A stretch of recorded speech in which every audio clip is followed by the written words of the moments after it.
un contexto general, unos temas positivos. El espíritu de la reforma puede ser muy positivo, ya lo reseñamos casi que puntualmente, pero el gran problema del proyecto de la reforma tributaria está precisamente ahí, ¿cierto? ¿Quiénes entran a financiar o de dónde van a salir los recursos de esta reforma? Esos cerca de 23 billones de pesos que se esperan recaudar, pues salen básicamente de la clase media, ¿cierto? Y tenemos que tener claramente entendido que la clase media, esa era la clase media, no convierte en rico a ninguna persona. Entonces la afectación está básicamente soportada en el ingreso, en el detrimento del ingreso que va a tener la clase media, pero también un buen sector de las clases menos favorecidas, inclusive de la clase media hacia abajo, porque el tema del IVA, doctor David, pues golpea duramente a esta clase también. Al quitar la categoría de exentos y llevarlos a excluidos, prácticamente la gran mayoría de los insumos, doctor David, usted lo sabe, ya no son sujetos de devolución del IVA, ¿cierto? Hay unos eh, eh, eh, insumos que van a ser objetos de no pago de IVA, pero no va a suceder lo que sucedía o lo que sucede hasta el momento, que si bien no pagan IVA, son sujetos de la devolución del IVA.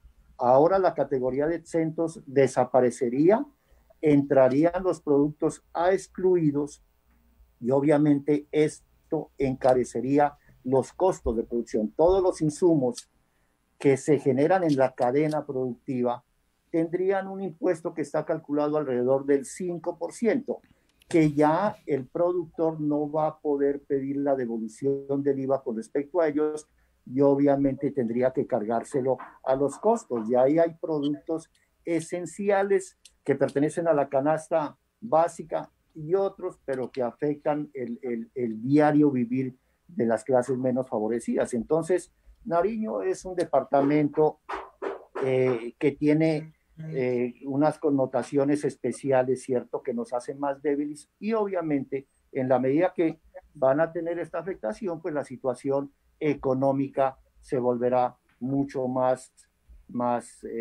difícil. Mire el tema de la renta de las personas que tienen que declarar renta. A partir del año 2022 van a tener que declarar renta personas que tengan un ingreso de 2.420.000 pesos hacia arriba, ¿cierto? Y el año próximo, el año 2023, tendrán que declarar renta personas que tengan un contrato, un ingreso mensual de aproximadamente 1.600.000. Esta no es gente que pertenece a la clase media. Con esos salarios, pues eso es media, clase media hacia abajo, y obviamente van a tener que declarar renta, son sujetos de que tengan que pagar el impuesto o no, pero mínimamente van a tener que pagar un contador para poder armar su declaración de renta. Asuntos totalmente negativos que van en contra de la estabilidad o de las finanzas propias de cada ciudadano. Entonces, la situación económica del departamento y de todo el país va a tener un retroceso en la medida que los costos de producción se aumenten por la no devolución del IVA, como digo, pues la economía sufre un desacelere, la demanda se frena y bueno, toda esa cadena que se viene de ahí y que finalmente haría más difícil la situación, en este caso el departamento Nariño. Solamente por hablar de dos temas, del tema del IVA, del tema de quienes van a declarar renta a partir del año 2022 y en el cuerpo de la reforma pues hay otra serie de medidas como por ejemplo el IVA a los combustibles 19%.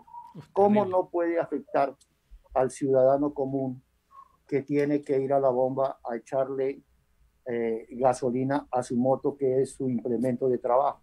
¿Cómo no lo puede afectar? ¿Cierto? Claro.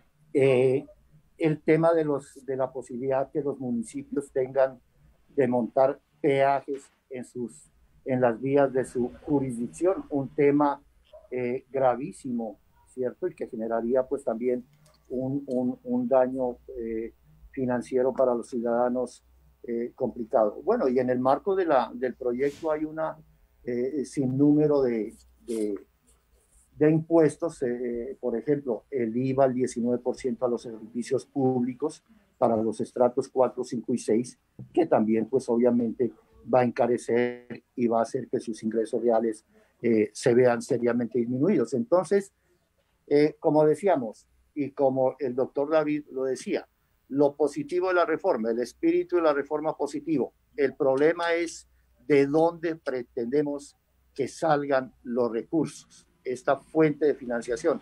Ahí está el gran problema, ¿cierto?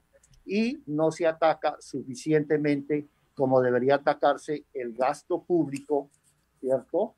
El tema de la corrupción, de la que hicimos referencia también, el tema de la evasión, el tema de la elusión, que son problemas, son flagelos supremamente complicados. Mientras estamos proponiendo una reforma que afecta a la clase media alta, media baja, pues el Estado está por otro lado, por ejemplo, permitiendo o ampliando una planta de 500 cargos para la Procuraduría, ampliando una planta de cargos de 1.600 cargos para la Contraloría, 1.000 cargos para la Registraduría, ¿cierto? El problema de la corrupción que no cesa, que no frena, y la evasión que se mantiene en unos efectos.